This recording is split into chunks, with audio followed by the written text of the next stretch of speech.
मैं एक हिंदू हूँ। आमतौर पर हम अपने धर्म को लेकर न असुरक्षित महसूस करते हैं और न ही अपनी आस्था किसी अन्य व्यक्ति पर थोपने का प्रयास करते हैं। हम सभी को उनके कर्म के नजरिए से देखते हैं, न कि धर्म से। लेकिन आजकल मेरे समाज और मेरी धार्मिक भावनाओं को ठेस पहुंचाना कुछ लोगों की आदत बन गई है। इंडिया की पहली प्लास्टिक सर्जरी इंडिया में हुई है, पता है किसकी? गणेश की। मैं मान गया कि पहली प्लास्टिक सर्जरी आपने करी है, इंडिया में हुई है, तो ठीक से तो कर लेते।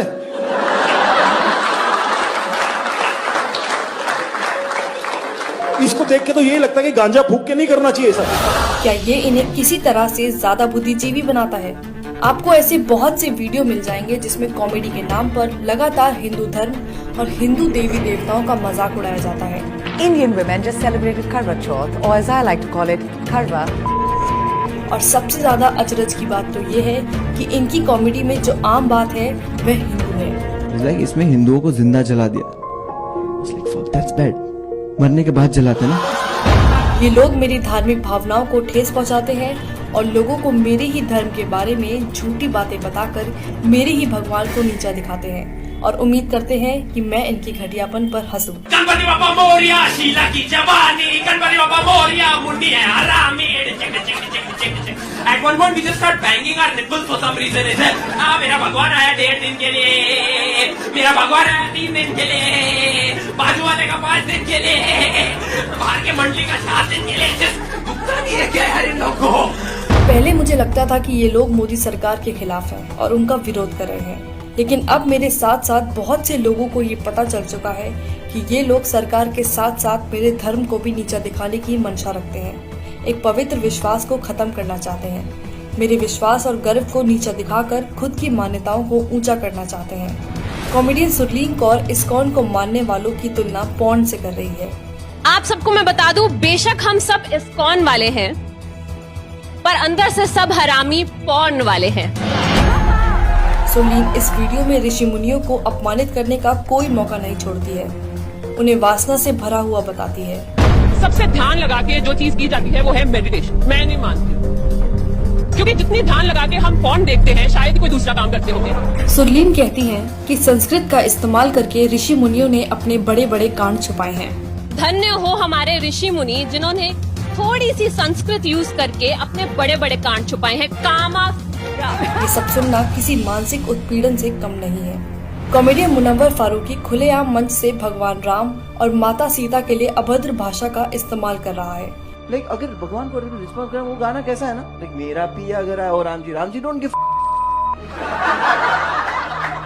मेरा पिया घर है, राम जी लाइक मैं 14 साल से खुद घर नहीं गया। एंड अगर सीता ने सुन लिया तो वो तो डाउट करेगी। और सामने बैठे दर्शक बेशर्मों की तरह अपने ही भगवान पर हो रही अभद्रता पर हंस रहे हैं। इनके लिए कितना आसान है हिंदू देवी देवताओं का मजाक उड़ाना, लेकिन जब बात किसी और धर्म की आती है तो इनकी जुबान पर ताला लग जाता है। मुझे समझ नहीं आता कि इन लोगों को हिंदुत्व और मोदी सरकार एक दूसरे के पर्याय क्यों लगते हैं और राजनीतिक पार्टी का मजाक उड़ाने की आड़ में मेरे धर्म का मजाक क्यों बनाते हैं। मैंने तो नहीं देखा कि मेरे धर्म ने दुनिया में किसी को कभी भी हानि पहुंचाई हो। मेरा एक ऐसे परिवार में जन्म हुआ है जहां मेरी माँ आस्तिक है और रामायण पढ़ती हैं। हम गीता का पाठ करते हैं। हम छोटा गणेश और महाभारत देखकर बड़े हुए हैं। ये मेरी खूबसूरत यादें हैं जो बहुतों के साथ मैंने साझा की है। हम सब जानते हैं कि हिंदुओं का इतिहास ऐसा नहीं है जहाँ किसी का कभी उत्पीड़न किया गया हो, लेकिन ये लोग अभिव्यक्ति की आजादी के नाम पर हर दिन मेरी आस्था को कुचलते हैं। ये लोग कलात्मक आजादी की बात करते हैं, लेकिन इनकी कलात्मक आजादी तब कहाँ चली जाती है जब बात किसी दूसरे धर्म की हो। क्या केवल हिंदू देवी देवताओं का ही मजाक उड़ाना सेकुलरिज्म है? हमारे भगवान ने इंडिया से श्रीलंका ब्रिज बना दिया उस समय बिना LNT के। क्या अभिव्यक्ति की आजादी के अधीन केवल हिंदू देवी देवता ही आते हैं? क्या इन लोगों ने सिर्फ हिंदुओं की धार्मिक भावनाओं को ठेस पहुंचाने और हिंदू देवी देवताओं का अपमान करने का बीड़ा उठाया हुआ है?